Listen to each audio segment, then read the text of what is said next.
হুজুর সাল্লাল্লাহু আলাইহি ওয়াসাল্লামকে আম্মাজান আয়েশা একদিন বললেন, হে আল্লাহর নবী, তুমি আমার জন্য আল্লাহর কাছে এমন কিছু দোয়া চাও যাতে আমি খুশি হয়ে যাই।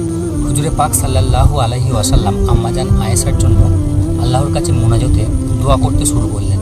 হে আল্লাহ, তুমি আয়েশার পূর্বে যত গুনাহ আছে সবগুলো মাফ করে দাও। তুমি আয়েশা ভবিষ্যতে যত গুনাহ করবে সবগুলো তুমি মাফ করে দাও। তুমি আয়েশার পূর্বে যত জেনে করা গুনাহগুলো আছে সেগুলো তুমি মাফ করে দাও। যেগুলো অজান্তে করা গুনাহ আছে সেগুলোও মাফ করে দাও।